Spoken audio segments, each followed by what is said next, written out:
ترمذی دی روایت ہے، حضرت عبداللہ بن عباس رضی اللہ تعالیٰ عنہ روایت کرتے ہیں کہ نبی کریم صلی اللہ علیہ وسلم نے فرمایا احب اللہ لما یغزوکم من نعمت، لوگو اللہ دے نال اس لئی محبت کرو کہ او تانوں اپنیاں نعمتاں دے مزے چکھاندا ہے، اس نے تانوں طرح طرح دیاں غذاواں دتیاں نے اپنی نعمت دیاں، اور اللہ تعالیٰ دے انعامات دی وجہ تو اس دے نال محبت کرو۔ وَأَحِبُّونِي بِحُبِّ اللَّهِ، تے اللہ دی محبت لئی تسی میرے نال محبت کرو۔ وَأَحِبُّوا أَهْلَ بَيْتِي بِحُبِّي، اور فرمایا میری محبت دی وجہ تو میرے اہل بیت دے نال محبت کرو۔ اللہ دے نال محبت کرو اس لئی کہ ساریاں محبتاں دے وہ لائق ہے، وہ ساڈا منعم حقیقی ہے، وہ ساڈا محسن حقیقی ہے، وہ اپنے انعامات دے نال نوازدا ہے، اور بغیر کسے لالچ تو، بغیر کسے غرض تو، رب تعالیٰ نو کی غرض سی، کی لالچ سی، اس نے سانو پیدا فرمایا اور پیدا کر کے ہر طرح دی نعمت دے نال سانو بہرہ مند کیتا۔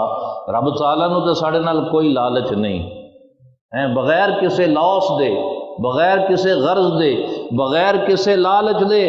وہ رب تعالیٰ سانو اپنی نعمتاں عطا کر رہا ہے۔ احسانات پہ ہم احسانات دی برسات ہو رہی ہے جدوں دے پیدا ہوئے، بلکہ پیدا ہون تو بھی پہلا، اور جب تک اسی زندہ ہیں نہیں بلکہ مرن تو بھی بعد اللہ تعالیٰ دے احسانات دا سلسلہ جاری سی، جاری ہے اور جاری رہے گا، کیونکہ اس دی نعمتاں دی بوچھاڑ ہو رہی ہے، اس دے کرم دی برسات ہو رہی ہے۔ تو نبی پاک فرماندے نے ان دے نال پیار کرو اس لئی کہ وہ تانوں انعامات دے نال نوازدا ہے، تے فرمایا میرے نال پیار کرو اس دے پیار دی وجہ تو، کیا مطلب کہ میرے نال محبت کرنا اس گل دی دلیل ہے کہ تسی رب دے نال محبت کر دیو۔ تے فرمایا میرے اہل بیت، میرے گھر والیاں دے نال محبت اس لئی کرو میری محبت دی وجہ تو، گویا حضور دے گھرانے دے نال محبت کرنا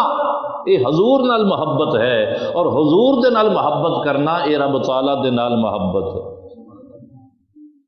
محمد کی غلامی دین حق کی شرط اول ہے، اگر ہو اس میں خرابی تو سب کچھ نامکمل ہے۔